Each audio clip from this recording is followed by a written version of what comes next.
Antes de empezar, suscríbete para que no te pierdas la siguiente parte, gracias. Capítulo 7. La teoría de los tipos. Berzelius hizo suya la idea de que los radicales podían ser las unidades a partir de las cuales se construyesen las moléculas orgánicas.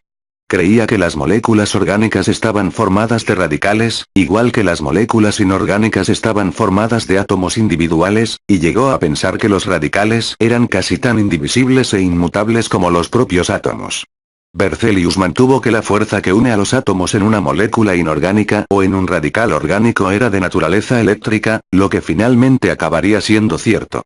Cada molécula, pues, debía contener una parte positiva y una parte negativa, ya que solo existía atracción entre los elementos de cargas opuestas. Para las sustancias inorgánicas simples como el cloruro sódico, este concepto de positivo y negativo demostró finalmente concordar con los hechos. Para que esto se cumpliese en las sustancias orgánicas, Berzelius tuvo que insistir en que los radicales consistían en carbono e hidrógeno solamente, siendo el carbono negativo y el hidrógeno positivo. Por tanto, mantuvo que el radical benzoilo, C7H50, no contenía ni podía contener oxígeno, lo que se contradecía con los estudios realizados sobre este radical. Berzelius estaba seguro también de que era imposible sustituir un elemento negativo por otro positivo sin cambiar drásticamente las propiedades del compuesto. Rápidamente se demostró que estaba equivocado en esta última afirmación. Dumas era un entusiasta defensor de Berzelius, pero uno de los alumnos de Dumas, Auguste Laurent, 1807-53, consiguió sustituir por átomos de cloro algunos de los átomos de hidrógeno existentes en la molécula de alcohol etílico. Este experimento asestó el golpe mortal a la teoría de Berzelius, ya que el cloro se consideraba negativo y el hidrógeno positivo, y sin embargo se podía sustituir el uno por el otro sin que cambiasen de forma drástica las propiedades del compuesto. Además, en este compuesto clorado el carbono debía estar unido directamente al cloro y, si ambos eran átomos negativos, ¿cómo era ello posible? Las cargas eléctricas negativas se repelían entre sí. Siguiendo el mismo razonamiento, ¿cómo podían unirse dos átomos de cloro para formar una molécula de cloro? Estas cuestiones no se clarificaron hasta un siglo más tarde, como veremos más adelante. Berzelius, testarudo y extremadamente conservador en sus últimos años, rehusó cambiar sus ideas. Al enterarse del informe de Laurent, atacó fieramente los nuevos hallazgos. El mismo Dumas, en 1839, había sustituido cloro en el lugar ocupado por 3 átomos de hidrógeno en el ácido acético. No obstante, ante la oposición de Berzelius, Dumas se retractó cobardemente y no reconoció el trabajo de Laurent. Pero Laurent se mantuvo firme y continuó acumulando pruebas en el sentido de que los radicales no eran tan indestructibles, tan estables, como Berzelius creía, y de que no se debía sobreestimar la cuestión de lo positivo y lo negativo. La ira de Berzelius alejó a Laurent de los laboratorios más famosos, y, mientras Berzelius vivió, su versión de la teoría de los radicales siguió existiendo por la sola fuerza de su personalidad. A la muerte de Berzelius en 1848, su teoría murió y la de Laurent ganó popularidad. Laurent dejó por completo de insistir en las fuerzas eléctricas. Creía que una molécula orgánica tenía un núcleo, que podía ser un solo átomo, al que se enlazaban los diferentes radicales. Las moléculas orgánicas podían agruparse así en familias o tipos, de ahí el nombre de teoría de los tipos. Todos los miembros de un tipo tendrían un núcleo idéntico al cual podía unirse cualquiera de una serie de radicales semejantes. Y dentro de los radicales existían muchas posibilidades de variación. Un determinado tipo molecular podía incluso extenderse al reino de lo inorgánico. Por ejemplo, la molécula de agua, H20, podía considerarse formada por un átomo central de oxígeno, el núcleo, al que estaban unidos 2 átomos de hidrógeno. Si se sustituye un átomo de hidrógeno por los distintos radicales de una serie, se formará un tipo de compuesto que incluirá entre sus miembros al agua, así como a diversas moléculas orgánicas. Si un átomo de hidrógeno se sustituye por un grupo metilo, CH3, o un grupo etilo, C2H5, se tendría CH3O, alcohol metílico, y C2H5O, alcohol etílico, respectivamente. Muchos otros alcoholes podrían construirse del mismo modo. Y en realidad los alcoholes no solo tienen muchas semejanzas entre sí, sino que, como clase, manifiestan también ciertas semejanzas con el agua. Los alcoholes más simples, como el alcohol metílico y el etílico, se mezclan con el agua en cualquier proporción. El metal sodio reacciona con los alcoholes del mismo modo que con el agua, aunque más lentamente, etc. Entre los años 1850 y 1852, el químico inglés Alexander William Williamson, 1824-1904, demostró que la familia de compuestos orgánicos llamada éteres podía también formarse según el tipo agua. En este caso los dos hidrógenos del agua eran sustituidos por radicales orgánicos. El éter común, que comenzaba entonces a utilizarse como anestésico, tiene ambos hidrógenos reemplazados por grupos etilo, de manera que su fórmula es C2H50C2H5. Antes de esto, en 1848, el químico francés Charles Adolphe Wurtz, 1817-84, había estudiado un grupo de compuestos relacionados con el amoníaco y que recibieron el nombre de aminas. Demostró que pertenecían a un tipo con un núcleo de nitrógeno.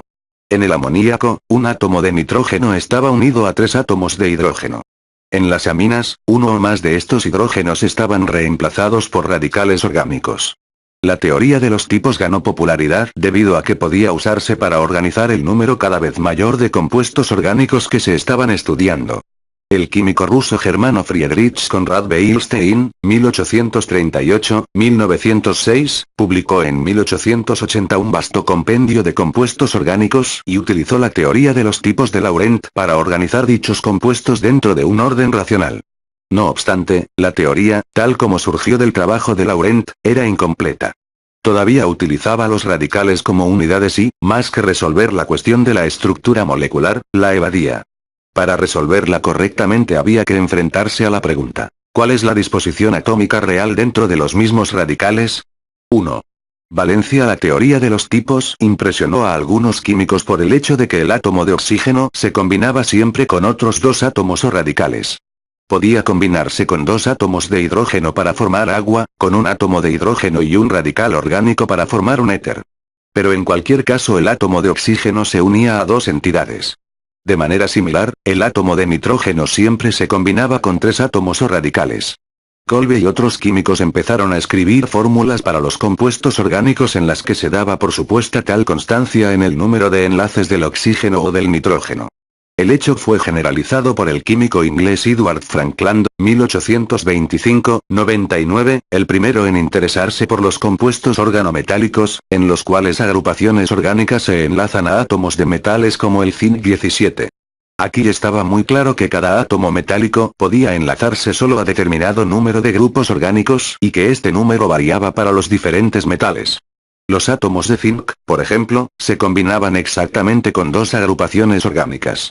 En 1852 Frankland propuso lo que después llegaría a conocerse como teoría de la valencia, de la palabra latina que significa poder. Cada átomo tiene un poder de combinación fijo.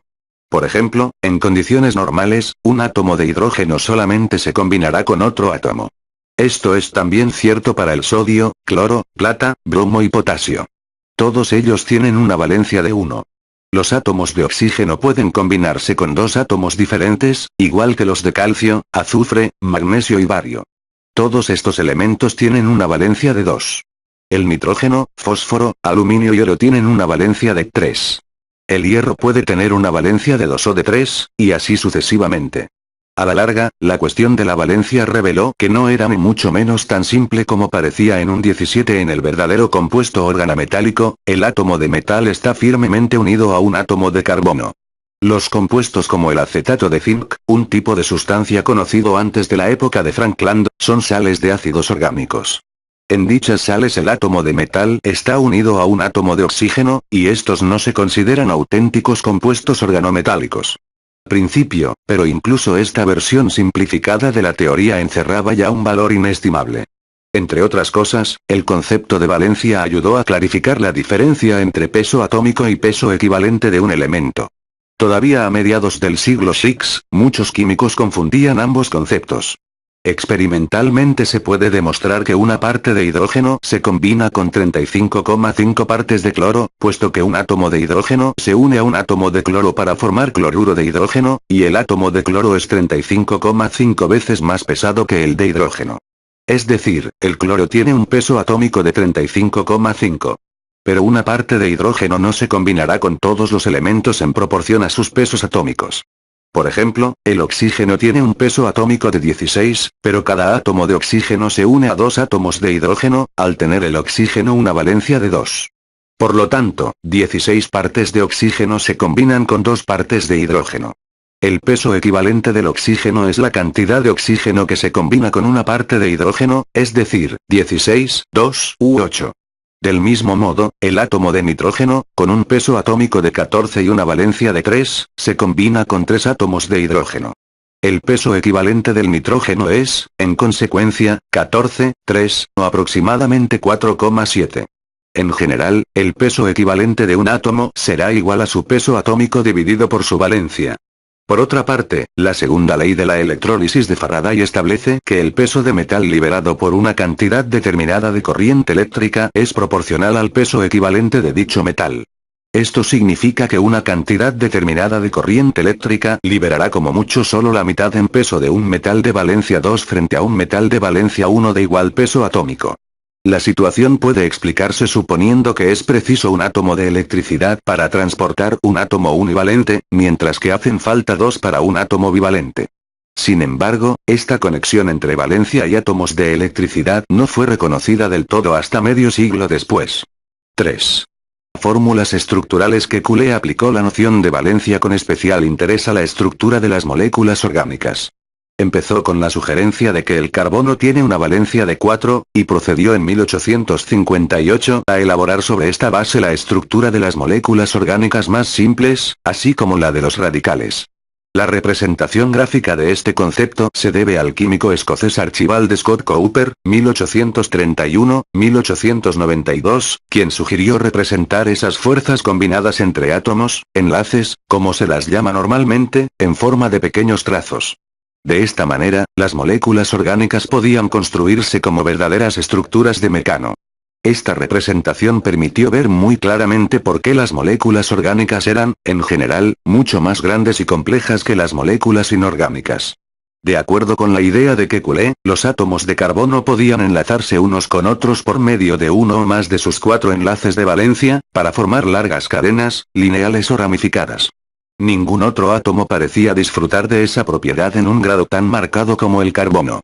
Así, los 3 hidrocarburos, moléculas formadas solamente por átomos de carbono y de hidrógeno, más simples, que son metano, CH4, etano, C2H6, y propano, C3H8, pueden representarse con cada átomo de carbono provisto de 4 enlaces, y cada átomo de hidrógeno provisto de 1, tal como sigue.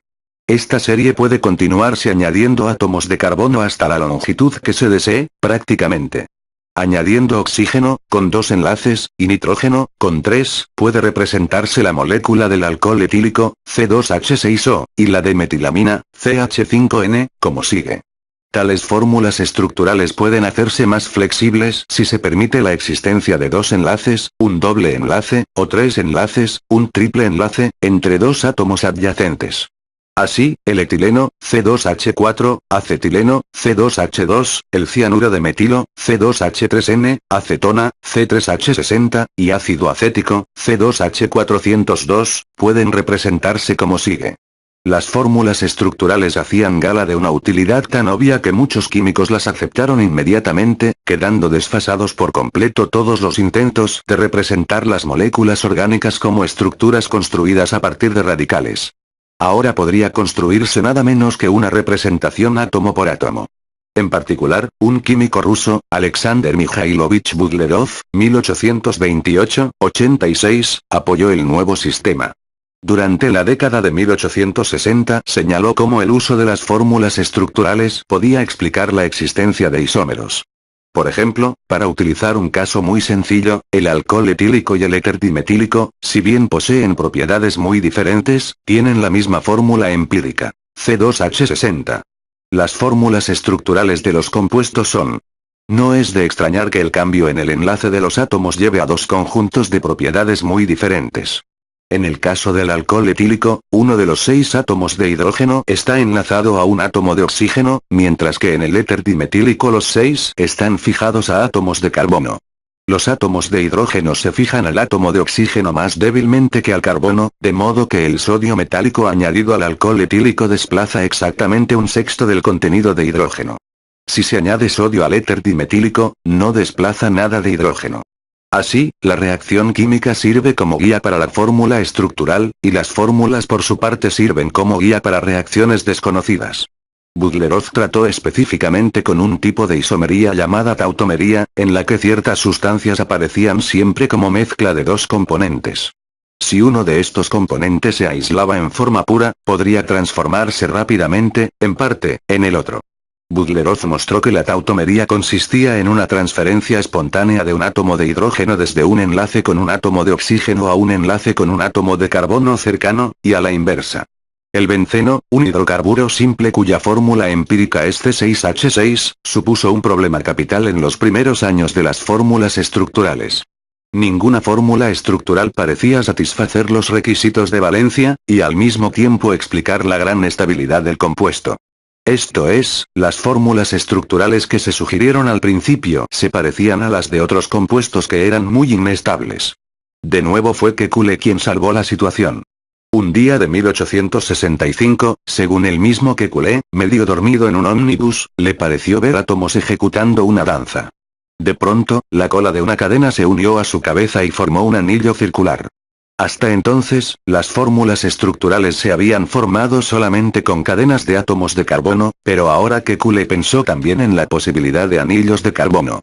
Sugirió la siguiente fórmula estructural para el benceno. La explicación fue aceptada, y la idea de las fórmulas estructurales descansó sobre bases más firmes que nunca. 18.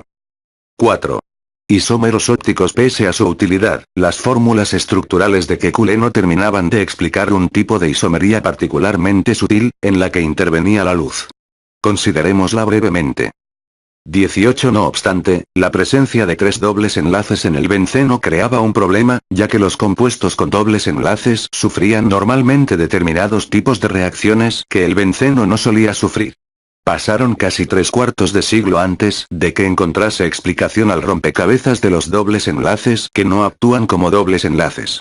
En 1801, el inglés Thomas Young, 1773-1829, personaje extraordinario que fue el primero en entender la fisiología del ojo, había efectuado experimentos que demostraban que la luz se comportaba como si consistiese en pequeñas ondas.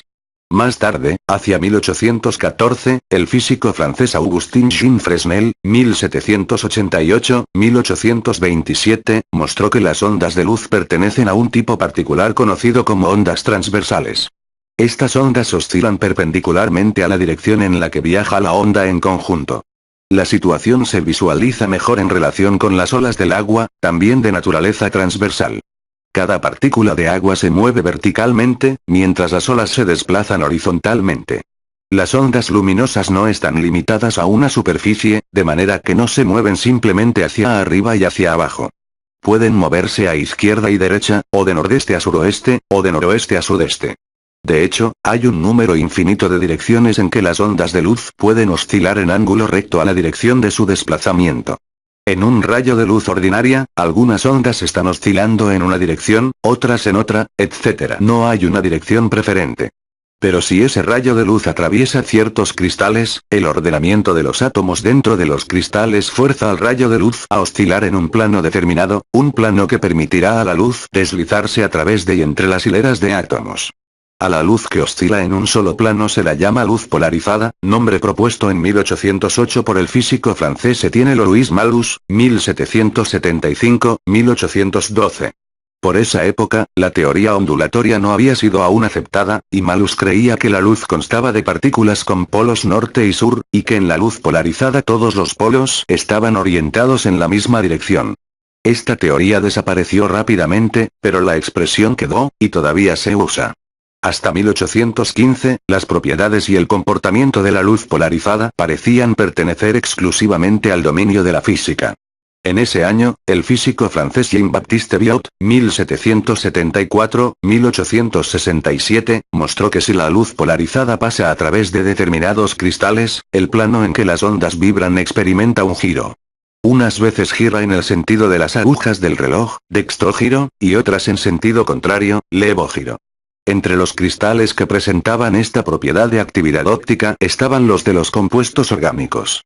Además, algunos de estos compuestos orgánicos, como son determinados azúcares, mostraban actividad óptica incluso cuando no estaban en forma cristalina, sino en solución. Tal como acabó por descubrirse, había sustancias que diferían solamente en sus propiedades ópticas. Idénticas en lo demás, una de ellas podía girar el plano de luz polarizada en el sentido de las agujas del reloj, y la otra en el sentido contrario. En ocasiones, una tercera podía no girarlo en absoluto. Los isómeros ácido racémico y ácido tartárico, que Berzelius había descubierto, diferían en propiedades ópticas. Tales isómeros ópticos no quedaban bien explicados por las fórmulas estructurales de Kekulé. El primer indicio de comprensión de la actividad óptica apareció en 1848, cuando el químico francés Louis Pasteur, 1822-95, empezó a trabajar con cristales de tartrato amónico sódico. Pasteur observó que los cristales eran asimétricos. Es decir, un lado del cristal tenía una pequeña cara que no se presentaba en el otro. En algunos cristales, la cara se presentaba en el lado derecho, en otros en el izquierdo. Utilizando un cristal de aumento, separó cuidadosamente con pinzas los cristales, y disolvió cada grupo por separado. Las propiedades de cada grupo parecían idénticas, exceptuando la actividad óptica. Una solución era dextrógira, la otra levógira. Parecía, pues, que la actividad óptica era el resultado de la asimetría. Y parecía también que el hecho de que el plano de la luz polarizada fuera girado en una dirección o en otra dependía de que los cristales, por lo demás idénticos, tuvieran una asimetría de mano derecha o de mano izquierda. Esta teoría resultaba satisfactoria en el caso de los cristales, pero ¿qué decir acerca de la actividad óptica en soluciones? En solución las sustancias no existen como cristales, sino como moléculas individuales flotando al azar. Si la actividad óptica implicaba asimetría, entonces dicha asimetría debía existir en la misma estructura molecular. Las fórmulas estructurales de Kekulé no mostraban la necesaria asimetría, pero esta falta no invalidaba necesariamente la relación entre asimetría y actividad óptica. Después de todo, las fórmulas estructurales de Kekulé estaban escritas en dos dimensiones sobre la superficie plana de la pizarra o de un trozo de papel. Y, naturalmente, no era de esperar que en realidad las moléculas orgánicas fuesen bidimensionales. Parecía cierto que los átomos en una molécula hubieran de distribuirse en tres dimensiones, y en ese caso su disposición podría presentar la asimetría precisa para exhibir actividad óptica. Sin embargo, ¿cómo aplicar la necesaria tridimensionalidad a la molécula? Los átomos jamás habían sido vistos, y su verdadera existencia podía ser simplemente una ficción convenida, utilizada para explicar las reacciones químicas. ¿Podía tomarse confiadamente su existencia tan literalmente que pudieran distribuirse en tres dimensiones? Hacía falta un hombre joven para dar el paso siguiente, alguien que no hubiese adquirido todavía la sabia prudencia que viene con los años. 5. Moléculas tridimensionales. Esta persona fue el joven químico Danes Jacobus Hendrikus van 1852-1911. En 1874, sin terminar aún su tesis para el doctorado, sugirió atrevidamente que los cuatro enlaces del carbono estaban distribuidos en las tres dimensiones del espacio hacia los cuatro vértices de un tetraedro. Figura 11. El enlace tetraédrico de los átomos de carbono permite dos configuraciones de los átomos en los compuestos, siendo una de ellas la imagen especular de la otra. Este modelo muestra las disposiciones en imagen especular de la molécula de ácido láctico, CH3, choco 2H. Para ver esto, imaginemos que tres de los enlaces del carbono están colocados como las patas de un trípode aplastado, mientras que el cuarto enlace apunta directamente hacia arriba. Cada enlace equidista entonces de los otros tres, y el ángulo entre un enlace y cualquiera de sus vecinos es de aproximadamente centésimo noveno, véase figura 11.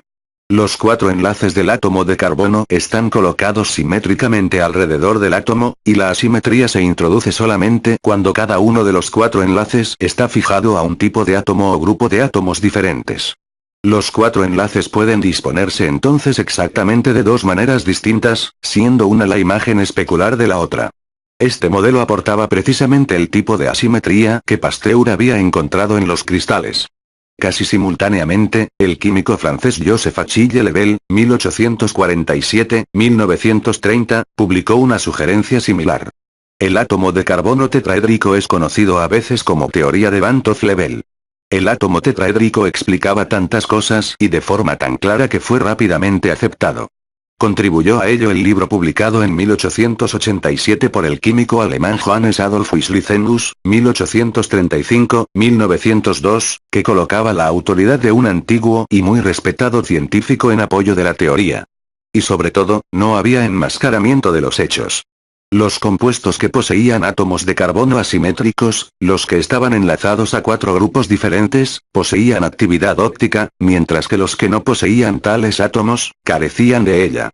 Además, el número de isómeros ópticos era siempre igual al número predicho por la teoría de Van 't Level. En las últimas décadas del siglo XIX la concepción tridimensional de los enlaces se extendió más allá de los átomos de carbono.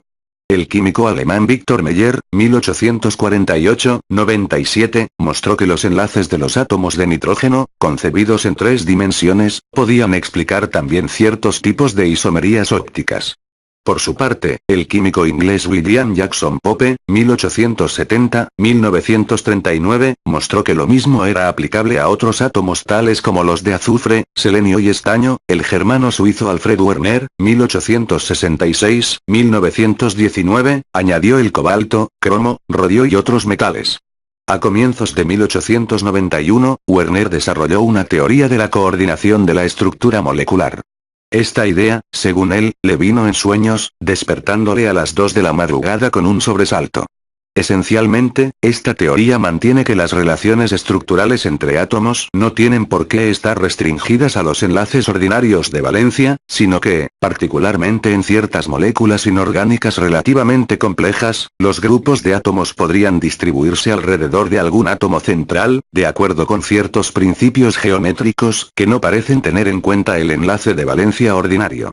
Pasó casi medio siglo antes de que las nociones de valencia se afinasen lo bastante como para incluir tanto los compuestos simples que se ajustaban a las nociones de Frank y Kekulé, como los compuestos de coordinación de Werner. La idea de estructura tridimensional llevó rápidamente a ulteriores avances. Victor Meyer había demostrado que si bien las agrupaciones de átomos ordinariamente pueden girar en libertad alrededor de un único enlace que las une al resto de la molécula, el tamaño de los grupos de átomos cercanos podría impedir a veces tal rotación. Esta situación, llamada impedimento esférico, puede compararse a la de una puerta que normalmente gira libremente sobre sus goznes, pero que queda bloqueada por algún obstáculo colocado detrás de ella. Pope llegó a mostrar que a consecuencia del impedimento estérico era posible que una molécula fuera asimétrica. Podría entonces mostrar actividad óptica, aun cuando ninguno de los átomos constituyentes fuese estrictamente asimétrico. El químico alemán Johann Friedrich Wilhelm Adolf von Baeyer, 1835-1917, utilizó en 1885 la representación tridimensional para dibujar átomos de carbono fijos a anillos planos. Si los 4 enlaces de los átomos de carbono apuntan hacia los 4 vértices de un tetraedro, el ángulo entre dos cualesquiera de ellos es aproximadamente de 109,5. Baeyer argumentó que en cualquier compuesto orgánico hay una tendencia a permitir que los átomos de carbono se conecten de modo tal que los enlaces conserven sus ángulos naturales.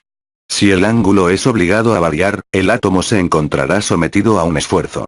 3 átomos de carbono enlazado en anillo formarían un triángulo equilátero, con el ángulo entre cada par de enlaces igual a sexagésimo. Esta separación es muy diferente del ángulo natural de 109,5, y por esta razón los anillos de 3 carbonos son difíciles de formar y, una vez formados, fáciles de romper. Un anillo de 4 carbonos formará un cuadrado, con ángulos de nonagésimo. Un anillo de 5 carbonos formará un pentágono con ángulos de centésimo octavo. Un anillo de 6 carbonos formará un hexágono, con ángulos de centésimo vigésimo. Parece que un anillo de 5 carbonos no implica virtualmente ninguna fuerza sobre los enlaces del átomo de carbono, y un anillo de 6 carbonos implica solo una fuerza pequeña. La teoría de las tensiones de Baeyer parecía explicar, por tanto, la preponderancia de tales anillos en la naturaleza sobre los anillos de más de 6 o menos de 5 átomos 19. El más espectacular de todos los trabajos fue quizás el realizado en 1880 por el químico alemán Emil Fischer, 1852-1919, sobre la química de los azúcares simples. Varios azúcares bien conocidos comparten la misma fórmula empírica C6H1206. También tienen muchas propiedades en común, pero se diferencian en otras, especialmente en la magnitud de su actividad óptica. Fischer demostró que cada uno de estos azúcares tenía 4 átomos de carbonos asimétricos, y que en base a la teoría de Van Toff-Lebel habría entonces 16 isómeros ópticos. Estos isómeros se dispondrían en 8 pares. En cada par un isómero giraría el plano de la luz polarizada en el sentido de las agujas del reloj, exactamente con la misma magnitud con que el otro isómero la giraría en el sentido contrario. Fischer procedió a establecer la disposición exacta de los átomos en cada uno de los 16 isómeros. El hecho de haberse hallado precisamente 16 isómeros de azúcares con 6 carbonos, divididos en 8 pares, constituye una fuerte prueba en favor de la validez de la teoría de Van Toff-Lebel. Esta misma precisión en las predicciones se da en el caso de los otros tipos de azúcares, de aminoácidos y de cualquier otro tipo de compuestos. Hacia 1900 la descripción de la estructura molecular en 3 dimensiones, habiendo demostrado su validez, fue universalmente aceptada. 19. La teoría de las tensiones de Baeyer se aplica a los anillos con átomos en un solo plano. No es necesario que los átomos estén en un solo plano, y pueden formarse, y de hecho se forman, toda clase de anillos impares en los que no existe esta restricción.